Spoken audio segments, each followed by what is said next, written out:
그 후에 다윗이 블레셋 사람들을 쳐서 항복을 받고 블레셋 사람들의 손에서 메덱 암마를 빼앗으니라.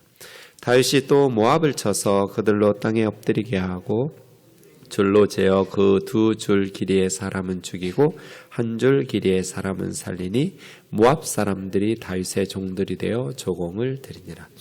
루옵의 아들 소바왕 하다데셀이 자기 권세를 회복하려고 유브라데 강으로 갈 때 다윗이 그를 쳐서 그에게서 마병 1700명과 보병 2만 명을 사로잡고 병거 100대 말만 남기고 다윗이 그 외 병거 말은 다 발에 힘줄을 끊었더니 다메섹의 아람 사람들이 소바왕 하닷에셀을 도우러 온지라. 다윗이 아람 사람 2만 2천 명을 죽이고 다윗이 다메섹 아람에 수베대를 두매 아람 사람이 다윗의 종이 되어 조공을 바치니라.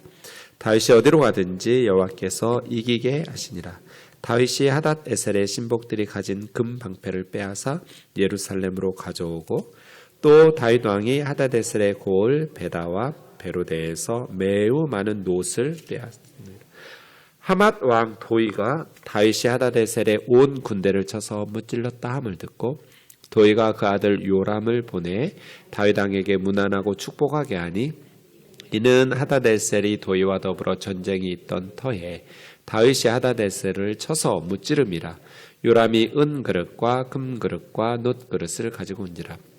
다윗 왕이 그것도 여호와께 드리되 그가 정복한 모든 나라에서 얻은 은금 곧 아람과 모압과 암몬 자손과 블레셋 사람과 아말렉에게서 얻은 것들과 노력한 것과 같이 드리니라. 다윗이 소금 골짜기에서 에돔 사람 18,000명을 쳐 죽이고 돌아와서 명성을 떨치니라. 다윗이 에돔에 수베대를 두되 온 에돔에 수베대를 두니 에돔 사람이 다 다윗의 종이 되니라. 다윗이 어디로 가든지 여호와께서 이기게 하셨더라. 다윗이 온 이스라엘을 다스려 다윗이 모든 백성에게 정의와 공의를 행할세.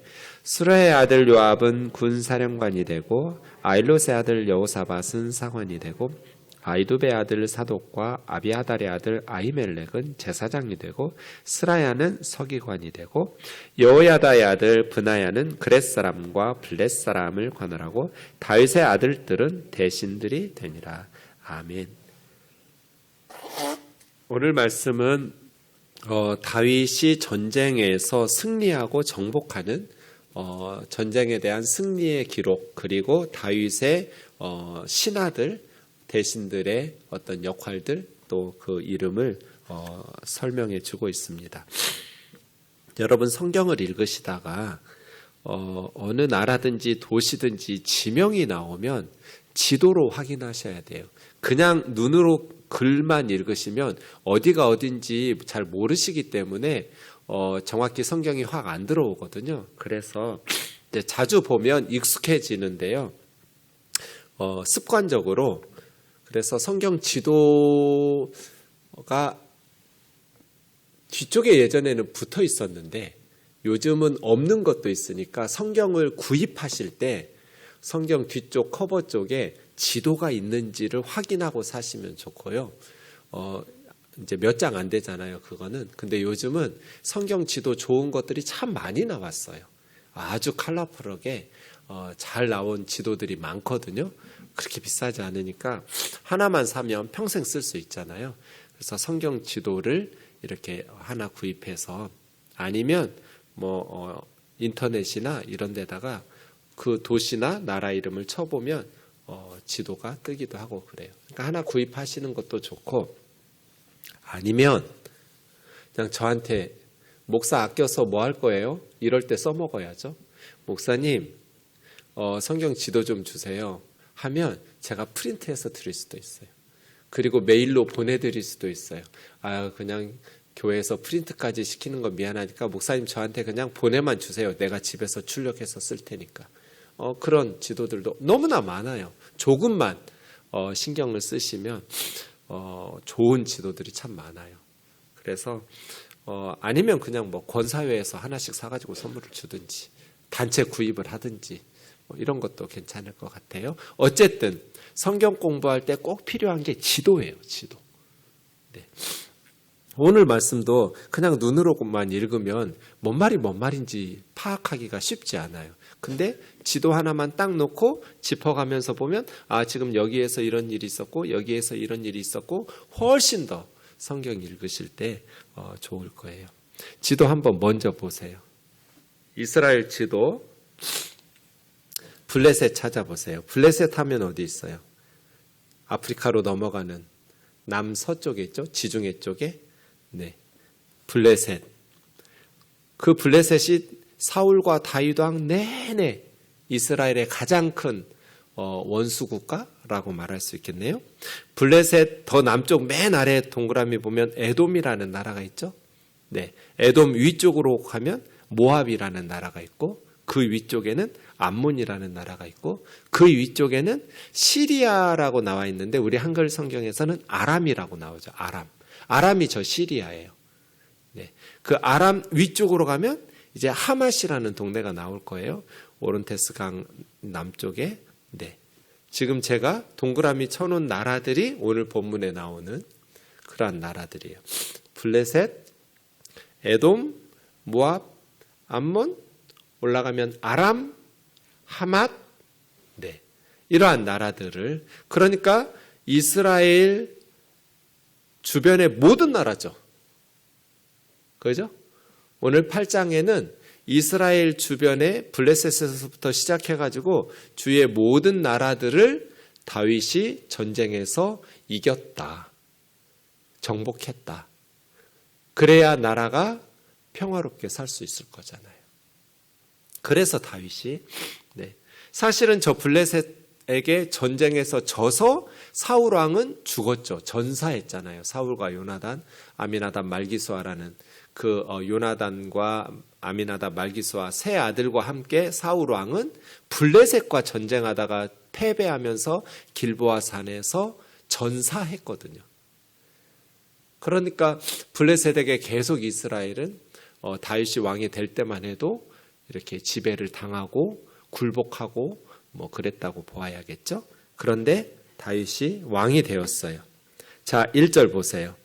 그 후에 다윗이 블레셋 사람을 쳐서 항복을 받고, 근데 1절에 블레셋하고 2절에 모압하고 표현이 다른 것이 블레셋에는 항복을 받았다고 그랬고 모압에게는 조공을 받았다고 그랬어요.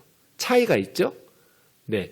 그러니까 블레셋은 쳐서 항복은 했지만 조공을 받는 신하 국가로 만들지는 못한 거예요. 블레셋은. 그만큼 블레셋은 강한 거예요.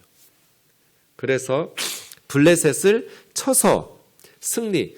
이제 4장에서 블레셋 2번 전쟁에서 다윗이 이긴 내용이 4장에 나왔어요. 블레셋과의 전쟁에서는 2번 다 승리하면서 항복을 받아내었어요.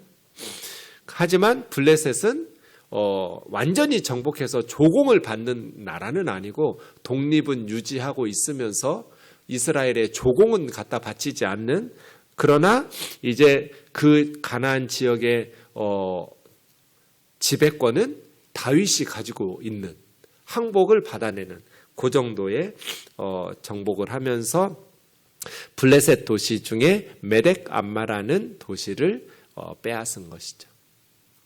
그 다음 모압을 쳐서, 네, 모압이 누구 후손인지 기억하세요? 모압. 모는 뭐뭐로부터 프롬이고요. 압은 아버지로부터, 그런 뜻이에요. 그러니까 이 아들 이름은 아버지로부터, 그런 뜻이에요. 누구 후손이에요? 아버지로부터.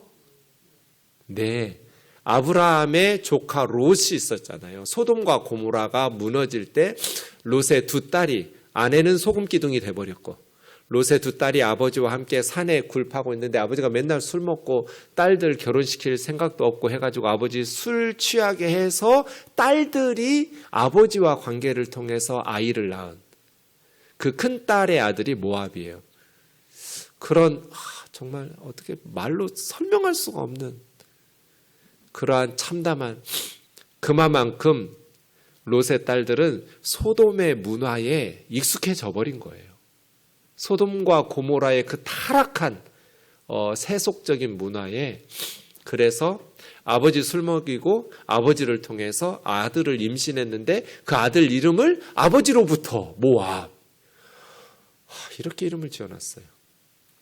그 동생은 이제 암몬이라고 이름 지었죠. 어쨌든 모압을 쳐서 다윗이 굴복하게 했는데 좀 잔인해요.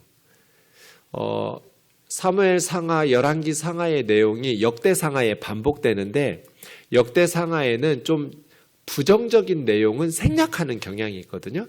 그래서 이 2절은 오늘 본문이 역대 상에 계속 나오는, 역대서에 나오는데 모압에 대한 내용은 생략했어요. 역대기에서는.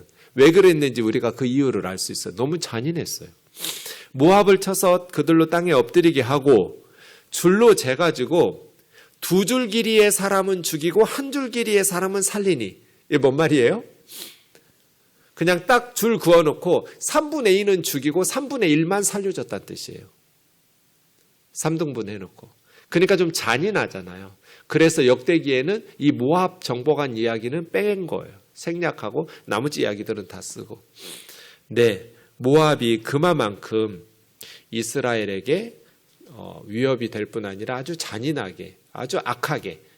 그래서 다윗은 다시는 모압이 이스라엘을 야비하게 공격하지 못하도록 아예 인구를 3분의 1로 줄여버린 거예요.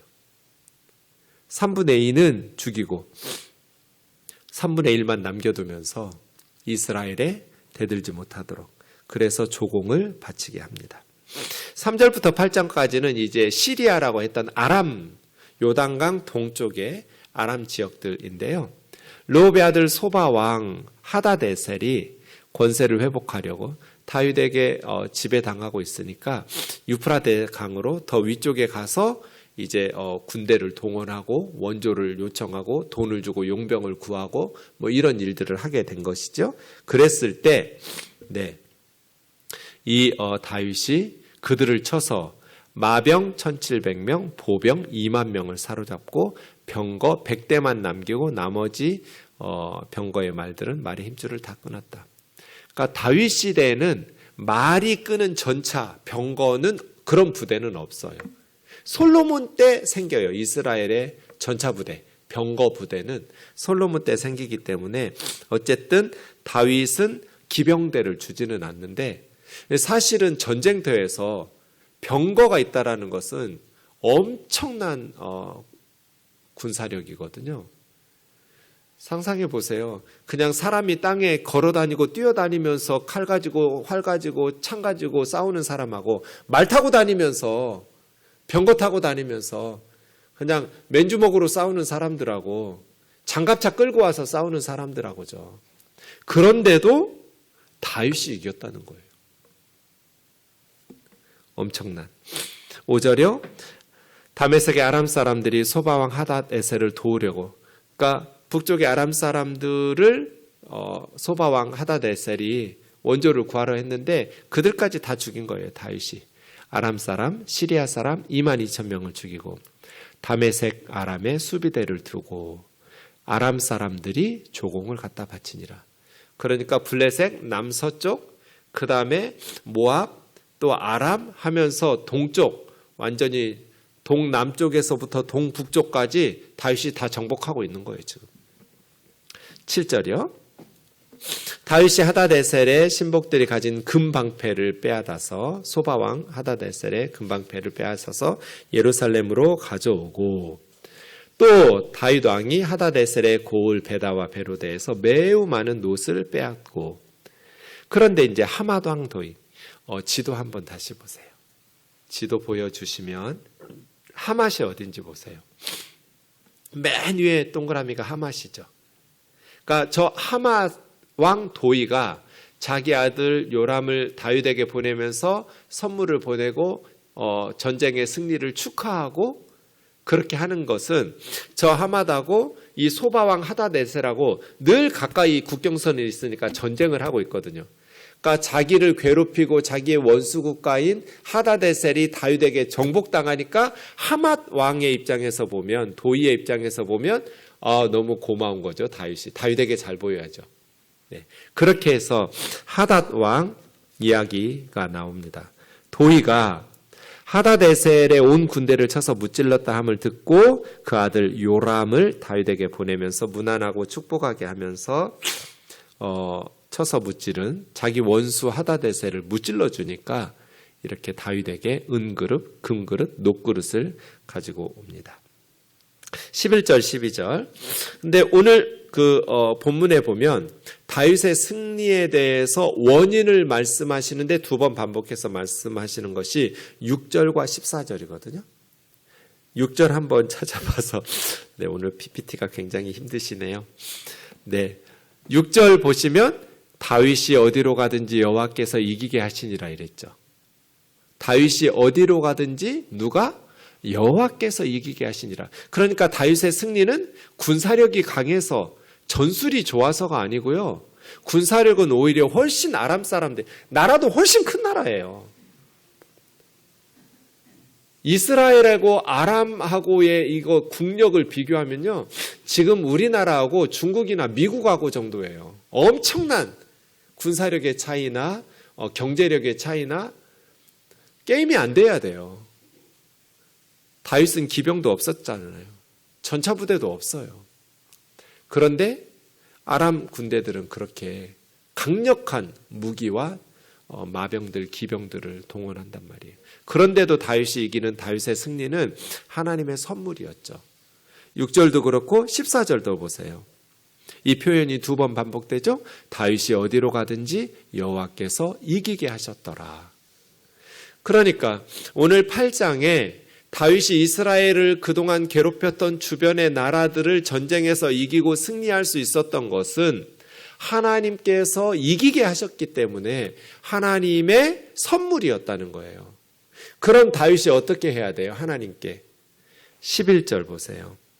다윗 왕이 그것도 여호와께 드리되 그가 정복한 모든 나라에서 얻은 은과 금, 아람, 모압, 암몬, 블레셋, 아말렉, 소바왕, 르홉의 아들 하다데셀에서 노략한 것, 이 모든 것들을 가지고 하나님 앞에 드린 거예요. 그러면서 백성들의 경제 또 생활을 안정시킨 거예요. 사무엘상 15장 12절에 사울하고 비교해 보세요. 사울은 전쟁에서 승리하고 뭐 했어요? 자기를 위해서 기념비를 세웠어요. 근데 다윗은 전쟁에서 승리하고 기념비 하나도 세우지 않았어요. 다윗은 하나님이 우리에게 승리를 주셨다라는 것을. 그러니까 사울은 이 전쟁의 승리가 자기 공이고 그러니까 기념비 세웠고요. 다윗은 이 전쟁의 승리는 하나님의 선물이라고 본 거예요. 그래서 하나님께 드리고 백성들을 안정시킨 거예요. 경제적으로 백성들을 부유하게. 지도자는 무슨 걱정을 해야 돼요? 백성들의 살림살이, 백성들의 먹고 사는 문제를 염려해야죠. 다윗이 수많은 나라들을 승리하면서 노략물들을 가지고 와서 하나님 앞에 드리고 그리고 백성들의 경제를 해결한 그런 리더의 모습을 보이는 거예요.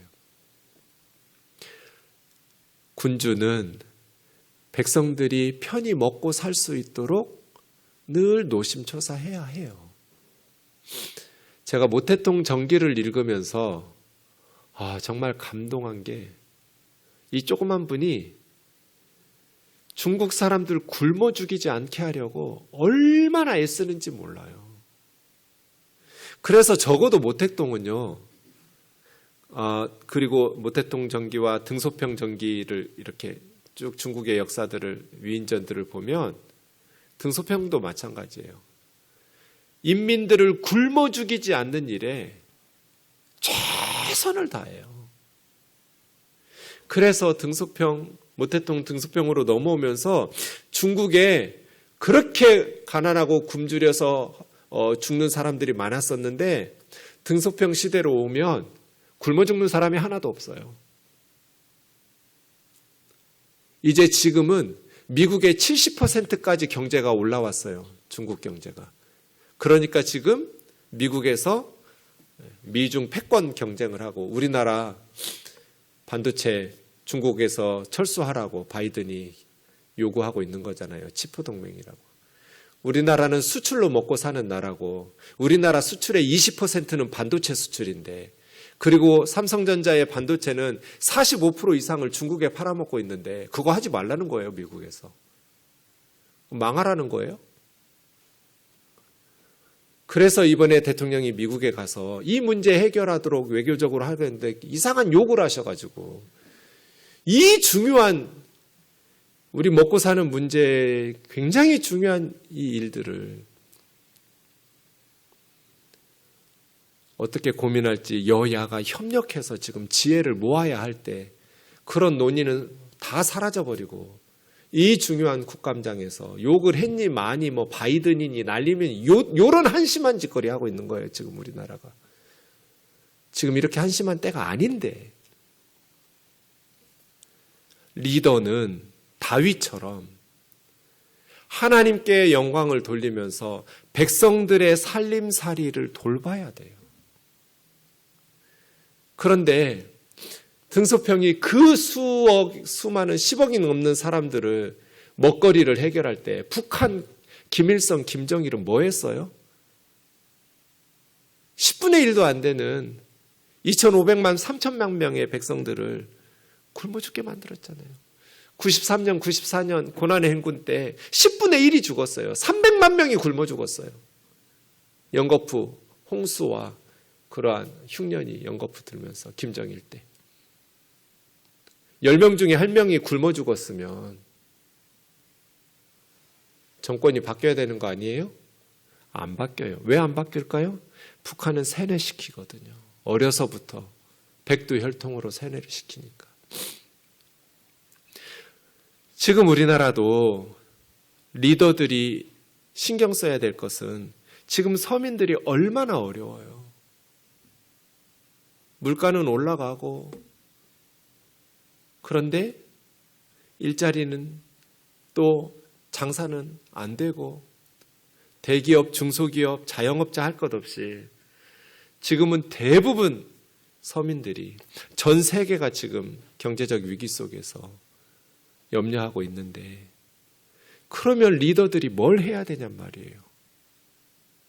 백성들을 먹고 사는 문제를 해결할 수 있도록 고민하고 지혜를 모으고 신경을 써야죠.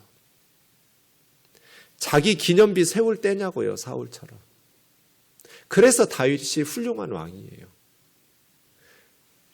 그 다음 13절 소금 골짜기에서 에돔 사람 죽이고 명성을 떨치고 에돔 수비대를 두고 다 에돔이 다윗의 종이 되었어요. 어디로 가든지 하나님께서 이기게 하셨다라는 말씀 두 번째로 반복했고요. 6절 14절 그리고 15절 다윗이 온 이스라엘을 다스려 다윗이 모든 백성에게 정의와 공의를 행할세. 리더가 해야 될 게 뭐예요? 정의와 공의를 행하는 거죠. 대통령 후보로 나와가지고 제가 경제를 살리겠습니다 하면 저는 그냥 비웃어요. 무슨 대통령이 경제를 살려요? 경제는 경제인들이 우리 국민들이 살리는 거예요. 축구 심판이 내가 골을 많이 넣겠습니다 이렇게 말한 거하고 똑같아요. 축구 심판이 골 넣는 사람이에요? 선수들이 골을 넣는 거죠. 대통령은 리더들은 축구 심판과 같이 반칙하는 기업들 옐로카드 더 심하면 레드카드 내밀고요. 정직하고 성실하게 실력 있게 하는 사람들은 기회를 주고 그걸 뭐라고 그래요? 15절에 정의와 공의라고 그래요. 리더가 해야 될 일은 정의와 공의롭게 심판 역할 잘하면 돼요. 우리나라 사람들 머리도 좋고요. 부지런하고요. 손기술 좋고요. 정말 악착같이 성실하고요. 정치만 정의롭게 하면 돼요. 뇌물 받고 부정부패만 안 하면 돼요. 다윗이 모든 백성에게가 중요해요. 모든 백성에게. 지역 감정 조장하지 않고 자기 측근 헤브론 사람들, 유다 지파 사람들 그렇게 등용하지 않고 모든 이스라엘 12지파를 공평하게 했다는 거잖아요. 모든 이스라엘 백성들에게 편가르기 하지 않았다는 거잖아요. 네 편 내 편 가르지 않았어요. 이게 리더에게 중요한 자질이에요. 이 좁은 땅덩어리에서 경상도니 전라도니 충청도니 너무 한심하잖아요. 리더가 간장종지만한 그런 인격을 가지고 어떻게 나라를 품겠어요? 내 편 사람들에게 오히려 너희들이 좀 양보하자, 물러나 있고, 반대편에 섰던 사람들 등용하고 중용하고, 그래서 나라를 모든 백성에게 정의와 공의를 행해야 하잖아요. 시어머니가 더 마음에 드는 며느리도 있고 마음에 안 드는 며느리도 있겠죠. 내 속에서 나왔지만 더 마음에 드는 자식도 있고 덜 마음에 드는 자식도 있겠죠. 하지만 모든 자녀에게 정의와 공의를 행해야 하죠. 다윗이 자기 권력을 가지고 측근끼리 해먹지 않았어요. 모든 백성에게 정의와 공의를 행하는데, 그 다음 사람들 임명하는 거 보세요. 인사가 만사거든요. 인사를 제대로 해야 나라가 제대로 운영될 거잖아요. 왕이 모든 역할을 다 할 수는 없으니까요. 사람을 통해서 리더들을 세워서 일을 할 거잖아요. 이번 정부에도 안타까운 게 전 그거였거든요. 인사를 왜 저렇게 하지? 지난 정부에도 안타까운 게 그거였어요. 인사하는 거 보고 너무 실망했거든요. 5년 내 무능한 사람들이 자리 차지하고 있으니까 나라가 제대로 돌아갈 리가 있나요? 그러면 이번 정부에서는 정신 바짝 차리고 정말 네 편 내 편 가리지 말고 실력 있는 사람들을, 존경받는 사람들을 내세웠으면 얼마나 좋아요. 수르야 애들 요압 군사령관, 주의 깊게 보시면 2명씩 세워요. 세 영역에 둘씩 세트로. 우선 군대에 대해서는 요압이 군사령관인데, 맨 끝에 18절에 보시면 브나야가 그렛 사람과 블렛 사람을 관할, 그렛과 블렛은 지중해에 있는 섬이에요. 지중해에 있는 에게의 출신의 용병들은 이 브나야라는 사람이 통솔하게 하는 거예요. 군 지휘관을 둘로 했죠. 사관이라는 것은 민생을 돌보는 민정수석 같은 사람이에요. 그런데 여호사밧과 스라야가 서기관이에요. 그러니까 둘은 같이 민생을 돌보는 거예요. 그 다음에 제사장은 사독과 아히멜렉이 둘이 대제사장이에요. 이렇게 해서 다윗은 비서실장 역할, 민생을 돌보는 사관에 여호사밧과 스라야를 두고, 군대를 통솔하는데 이스라엘 군대는 요압에게 맡기고 외국 용병 군대는 브나야에게 맡기고, 그리고 영적인 리더 대제사장도 사독과 아히멜렉에게 맡기고, 이렇게 둘씩 맡기면서 왕궁의 기초를 든든하게 세워가기 시작합니다. 다윗의 그 인사를 보면 정말 탕평책이에요. 한쪽으로 쏠리지가 않아요. 그래서 다윗의 시대에 끊임없이 북쪽의 사울의 기득권 세력과 남쪽의 새로운 유다족 지파의 신진 기득권 세력들이 충돌할 수 있었고, 실제로 내전도 일어났고 갈등들도 많았었는데, 그럼에도 불구하고 다윗이 그 모든 아슬아슬한 순간들을 넘길 수 있었던 것은 다윗의 탕평책 때문이에요. 다윗은 자기 측근들만을 가지고 일하지 않아요. 그렇게 리더가 모든 백성에게 정의와 공의를, 선거할 때는 우리 편 리더죠. 그런데 선거 끝나면 모든 대한민국의 대통령 아니에요? 모든 국민들의 리더 아니에요? 그러면 네 편 내 편 없이 정의와 공의를 모든 백성에게 실행해야죠. 제가 띵돌 식구들한테 오면서 뒤로 빠져 있으라고 그랬거든요. 제가 담임 목사니까 당신들은 뒤로 물러나 있으라고. 그리고 우리 생동 식구들을 앞에 내세울 테니까. 그리고 나 보면 친한 척 하지 말라고. 난 당신들 신방 안 할 거라고. 당분간. 생동 식구들 챙겨야 된다고. 조그만 교회도 리더가 모든 성도들을 편견 없이 차별 없이 사랑하고 돌아보고 그렇게 애정을 가지고 오히려 내 편 사람들이었던 분들보다 새로 만난 교우들, 새로운 교회 식구들에게 더 신경과 시간을 쏟아가면서 기도하면서 애정을 가져야 교회가 평화롭고 하나가 되겠죠. 하물며 나라는 어떻겠어요? 다윗의 이러한 통치들을 보면서 참 지혜롭구나.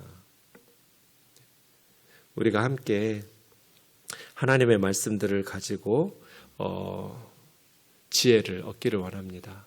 하나만 더 생각해 보면 하나님께서 아브라함에게 이 땅을 준다고 약속하셨죠. 그런데 오늘 사무엘하 8장에서 성취되잖아요. 아브라함에게 약속한 그 땅이 드디어 이스라엘의 땅이 돼요. 다윗하고 아브라함 때까지 1000년 간격이 있어요. 하나님이 1000년 전에 아브라함에게 약속하셨는데 내가 너의 후손에게 이 땅 줄 거라고. 유프라테스에서부터 애굽 강까지 그 사이의 땅 너한테 줄 거라고. 너의 후손에게. 1000년 전에 아브라함에게 약속하신 것을 지금 1000년 후에 다윗을 통해서 응답하고 계셔요. 그럼 하나님이 주셨어요. 다윗이 잘해서 기념비 세우도록 뺏은 거예요? 하나님의 선물로 주신 거예요. 아브라함에게 하나님이 너의 후손에게 주시마 약속하신 것을 다윗을 통해서 주셨어요. 이거 전쟁에서 다윗이 이겼다라는 거는 정말 말도 안 되는 거예요. 한국이 중국 이기고 미국 이긴 거예요. 전쟁에서. 말도 안 되는 승리예요. 하나님이 아브라함에게 1000년 전에 주시마 약속하시더니 주신다. 하나님은 절대로 그냥 약속하시지 않으신다. 반드시 주신다. 그러니 우리가 하나님이 약속하신 말씀을 붙잡고 기도해야겠죠.